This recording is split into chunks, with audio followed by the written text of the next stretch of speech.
मतलब एक तरफ रूस भारत के साथ अपने संबंधों को और गहरा कर रहा है, तो वहीं दूसरी तरफ चीन क्या कह रहा है। आपको एक पल के लिए विश्वास नहीं होगा, लेकिन ट्रंप के टैरिफ टैंट्रम के खिलाफ चीन ने सीधा ऐलान कर दिया है कि ट्रंप गलत कर रहे हैं। और इसका मतलब साफ है कि भारत और अमेरिका के बीच चल रही तनातनी अब चीन भी इसमें उतर आया है और खुलकर अब वो भारत का साथ दे रहा है। आप चीन का ये बयान सुनिए।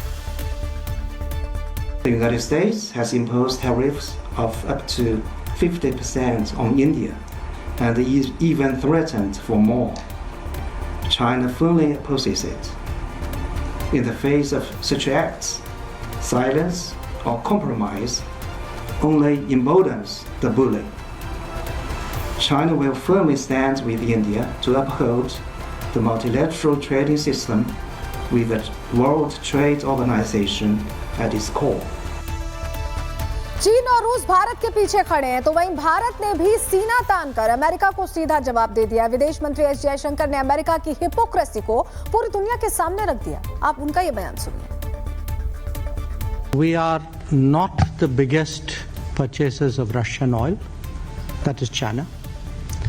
We are not the biggest purchasers of Russian LNG. I'm not sure, but I think that is the European Union. We are not the country which has the biggest trade surge with Russia after 2022. I think there are some countries to the south. We are a country where actually the Americans said for the last few years that we should do everything to stabilize the world energy markets, including buying oil from Russia. Incidentally, we also buy oil from America, and that amount has been increasing. So, quite honestly, we are very perplexed at the logic of the argument that you had referred to. तो कुल मिलाकर आज चीन भारत के लिए America के खिलाफ खड़ा हो गया है। इसके पीछे की पूरी कहानी ग्राफिक्स के जरिए आपको समझाते हैं। डोनाल्ड ट्रंप ने भारत पर 50% टैरिफ लगाए। भारत ने ट्रंप की बातों को इग्नोर किया। भारत ने ट्रंप को डिप्लोमेसी से जवाब दिया। ट्रंप ने कहा कि अमेरिका से तेल मत खरीदो। ट्रंप को भारत और रूस संबंध पसंद नहीं आ रहे थे। ट्रंप को जवाब देते हुए संबंधों को भारत ने और मजबूत कर लिया। एस जयशंकर रूस गए, अभी हमने आपको तस्वीर भी दिखाई, और अब डोभाल भी रूस पहुंच चुके हैं। चीन के विदेश मंत्री भारत आए थे। चीन खुलकर अब भारत के पक्ष में आया, बयान भी हमने आपको सुनवाया। चीन ने कह दिया कि ट्रंप के टैरिफ गलत है। अब भारत के साथ चीन का खड़ा होना और दूसरी तरफ ऑल वेदर फ्रेंड रूस का भारत के पक्ष में बयान देना, इसका ट्रंप पर क्या असर हो रहा है, रिपोर्ट के जरिए पूरा एनालिसिस आपको बताते हैं।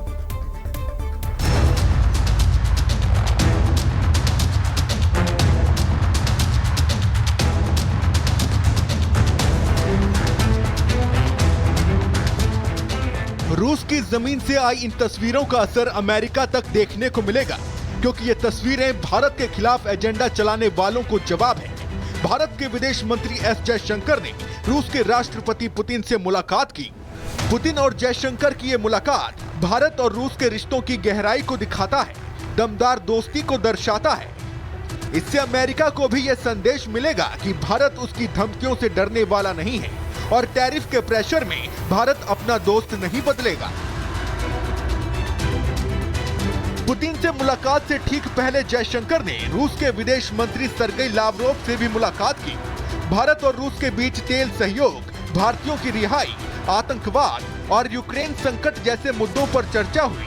यही नहीं, रूस की धरती से जयशंकर ने अमेरिका को करारा जवाब दिया।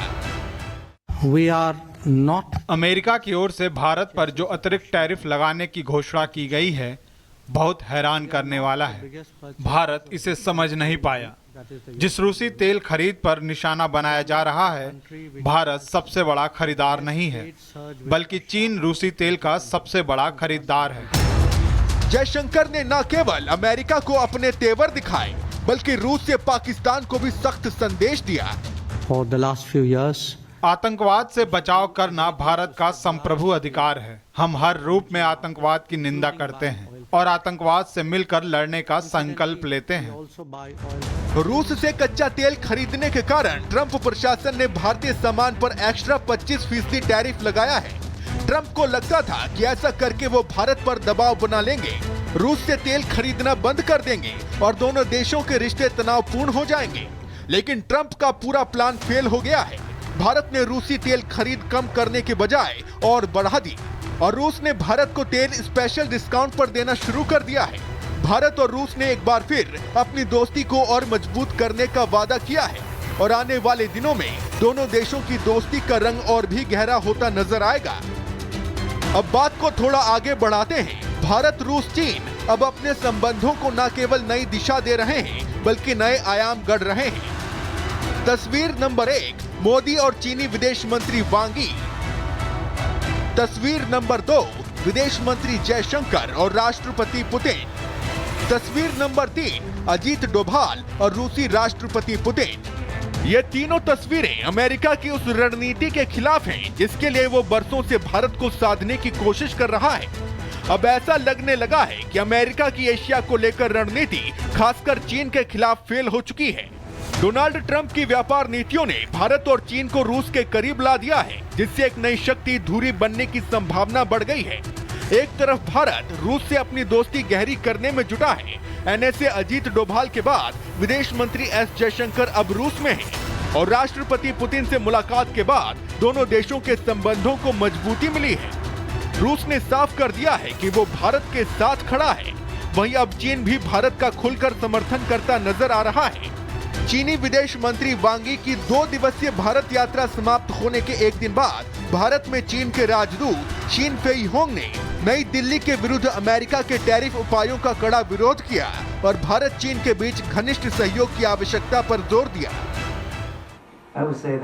इतने बड़े आकार के 2 पड़ोसी देशों के लिए एकता और सहयोग ही साझा विकास प्राप्त करने का एकमात्र रास्ता है। चीन और भारत की मित्रता एशिया के लिए लाभकारी है। हम एशिया में आर्थिक विकास के दोहरे इंजन हैं। भारत और चीन की एकता से पूरे विश्व को लाभ होता है। भारत और चीन की जिम्मेदारी है कि वे एक समान और व्यवस्थित बहुध्रुवीय विश्व को बढ़ावा देने में अग्रणी भूमिका निभाएं। भारत और रूस के संबंधों में खटास लाने का ट्रंप का प्लान सफल नहीं हो पाया। उनकी टैरिफ नीति के कारण चीन भी भारत के समर्थन में आ गया है और अमेरिका के खिलाफ एक नया ब्लॉक RIC यानी रूस, इंडिया और चीन बनाने की जरूरत बताई जाने लगी है। जिस तरह से चीन का रवैया बदलकर रिश्ते मजबूत करने पर जोर दे रहा है, उससे लगता है कि जल्द नया वर्ल्ड ऑर्डर बनने वाला है और महाशक्ति के तौर पर अमेरिका का प्रभुत्व खत्म होने वाला है। Bureau report, Republic Bharat. मतलब एक तरफ रूस भारत के साथ अपने संबंधों को और गहरा कर रहा है, तो वहीं दूसरी तरफ चीन क्या कह रहा है? आपको एक पल के लिए विश्वास नहीं होगा, लेकिन ट्रंप के टैरिफ टैंट्रम के खिलाफ चीन ने सीधा ऐलान कर दिया है कि ट्रंप गलत कर रहे हैं और इसका मतलब साफ है कि भारत और अमेरिका के बीच चल रही तनातनी अब चीन भी इसमें उतर आया और खुलकर अब वो भारत का साथ दे रहा है। आप चीन का ये बयान सुनिए। The United States has imposed tariffs of up to 50% on India and even threatened for more. China firmly opposes it. In the face of such acts, silence or compromise only emboldens the bully. China will firmly stand with India to uphold the multilateral trading system with the World Trade Organization at its core. चीन और रूस भारत के पीछे खड़े हैं, तो वहीं भारत ने भी सीना तानकर अमेरिका को सीधा जवाब दे दिया। विदेश मंत्री एस जयशंकर ने अमेरिका की हिपोक्रेसी को पूरी दुनिया के सामने रख दिया। आप उनका ये बयान सुनिए। We are not the biggest purchasers of Russian oil, that is China. We are not the biggest purchasers of Russian LNG. I'm not sure, but I think that is the European Union. We are not the country which has the biggest trade surge with Russia after 2022. I think there are some countries to the south. We are a country where actually the Americans said for the last few years that we should do everything to stabilize the world energy markets, including buying oil from Russia. Incidentally, we also buy oil from America, and that amount has been increasing.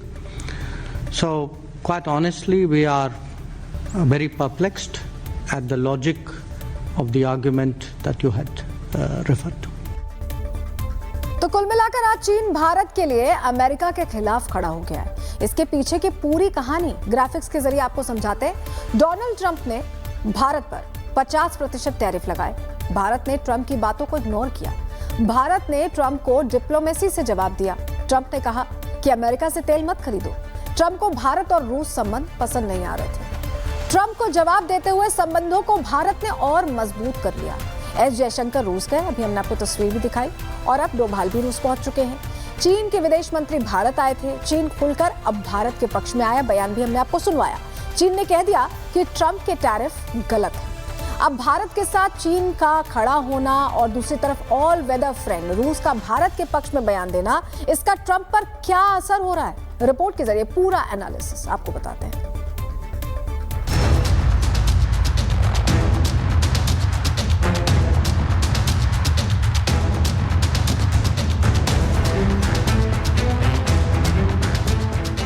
रूस की जमीन से आई इन तस्वीरों का असर America तक देखने को मिलेगा, क्योंकि ये तस्वीरें भारत के खिलाफ एजेंडा चलाने वालों को जवाब है। भारत के विदेश मंत्री एस जयशंकर ने रूस के राष्ट्रपति पुतिन से मुलाकात की। पुतिन और जयशंकर की ये मुलाकात भारत और रूस के रिश्तों की गहराई को दिखाता है, दमदार दोस्ती को दर्शाता है। इससे अमेरिका को भी ये संदेश मिलेगा कि भारत उसकी धमकियों से डरने वाला नहीं है और टैरिफ के प्रेशर में भारत अपना दोस्त नहीं बदलेगा। पुतिन से मुलाकात से ठीक पहले जयशंकर ने रूस के विदेश मंत्री सर्गेई लावरोव से भी मुलाकात की। भारत और रूस के बीच तेल सहयोग, भारतीयों की रिहाई, आतंकवाद और यूक्रेन संकट जैसे मुद्दों पर चर्चा हुई। यही नहीं, रूस की धरती से जयशंकर ने अमेरिका को करारा जवाब दिया। We are not अमेरिका की ओर से भारत पर जो अतिरिक्त टैरिफ लगाने की घोषणा की गई है, बहुत हैरान करने वाला है। भारत इसे समझ नहीं पाया। जिस रूसी तेल खरीद पर निशाना बनाया जा रहा है, भारत सबसे बड़ा खरीदार नहीं है, बल्कि चीन रूसी तेल का सबसे बड़ा खरीदार है। जयशंकर ने न केवल अमेरिका को अपने तेवर दिखाए, बल्कि रूस से पाकिस्तान को भी सख्त संदेश दिया। for the last few years आतंकवाद से बचाव करना भारत का संप्रभु अधिकार है। हम हर रूप में आतंकवाद की निंदा करते हैं और आतंकवाद से मिलकर लड़ने का संकल्प लेते हैं। also buy oil. रूस से कच्चा तेल खरीदने के कारण ट्रंप प्रशासन ने भारतीय सामान पर एक्स्ट्रा 25% टैरिफ लगाया है। ट्रंप को लगता था कि ऐसा करके वो भारत पर दबाव बना लेंगे, रूस से तेल खरीदना बंद कर देंगे और दोनों देशों के रिश्ते तनावपूर्ण हो जाएंगे। लेकिन ट्रंप का पूरा प्लान फेल हो गया है। भारत ने रूसी तेल खरीद कम करने के बजाय और बढ़ा दी और रूस ने भारत को तेल स्पेशल डिस्काउंट पर देना शुरू कर दिया है। भारत और रूस ने एक बार फिर अपनी दोस्ती को और मजबूत करने का वादा किया है और आने वाले दिनों में दोनों देशों की दोस्ती का रंग और भी गहरा होता नजर आएगा। अब बात को थोड़ा आगे बढ़ाते हैं। भारत, रूस, चीन अब अपने संबंधों को न केवल नई दिशा दे रहे हैं, बल्कि नए आयाम गढ़ रहे हैं। तस्वीर नंबर 1, मोदी और चीनी विदेश मंत्री वांग यी। तस्वीर नंबर 2, विदेश मंत्री जयशंकर और राष्ट्रपति पुतिन। तस्वीर नंबर 3, अजीत डोभाल और रूसी राष्ट्रपति पुतिन। ये तीनों तस्वीरें अमेरिका की उस रणनीति के खिलाफ हैं, जिसके लिए वो बरसों से भारत को साधने की कोशिश कर रहा है। अब ऐसा लगने लगा है कि अमेरिका की एशिया को लेकर रणनीति खासकर चीन के खिलाफ फेल हो चुकी है। डोनाल्ड ट्रंप की व्यापार नीतियों ने भारत और चीन को रूस के करीब ला दिया है, जिससे एक नई शक्ति धुरी बनने की संभावना बढ़ गई है। एक तरफ भारत रूस से अपनी दोस्ती गहरी करने में जुटा है। एनएसए अजीत डोभाल के बाद विदेश मंत्री एस जयशंकर अब रूस में हैं और राष्ट्रपति पुतिन से मुलाकात के बाद दोनों देशों के संबंधों को मजबूती मिली है। रूस ने साफ कर दिया है कि वो भारत के साथ खड़ा है। वहीं अब चीन भी भारत का खुलकर समर्थन करता नजर आ रहा है। चीनी विदेश मंत्री वांग यी की 2 दिवसीय भारत यात्रा समाप्त होने के एक दिन बाद भारत में चीन के राजदूत शीन फेई होंग ने नई दिल्ली के विरुद्ध अमेरिका के टैरिफ उपायों का कड़ा विरोध किया और भारत चीन के बीच घनिष्ठ सहयोग की आवश्यकता पर जोर दिया। इतने बड़े आकार के 2 पड़ोसी देशों के लिए एकता और सहयोग ही साझा विकास प्राप्त करने का एकमात्र रास्ता है। चीन और भारत की मित्रता एशिया के लिए लाभकारी है। हम एशिया में आर्थिक विकास के दोहरे इंजन हैं। भारत और चीन की एकता से पूरे विश्व को लाभ होता है। भारत और चीन की जिम्मेदारी है कि वे एक समान और व्यवस्थित बहुध्रुवीय विश्व को बढ़ावा देने में अग्रणी भूमिका निभाएं। भारत और रूस के संबंधों में खटास लाने का ट्रंप का प्लान सफल नहीं हो पाया। उनकी टैरिफ नीति के कारण चीन भी भारत के समर्थन में आ गया है और अमेरिका के खिलाफ एक नया ब्लॉक RIC यानी रूस, इंडिया और चीन बनाने की जरूरत बताई जाने लगी है। जिस तरह से चीन का रवैया बदलकर रिश्ते मजबूत करने पर जोर दे रहा है, उससे लगता है कि जल्द नया वर्ल्ड ऑर्डर बनने वाला है और महाशक्ति के तौर पर अमेरिका का प्रभुत्व खत्म होने वाला है। Bureau report, Republic Bharat.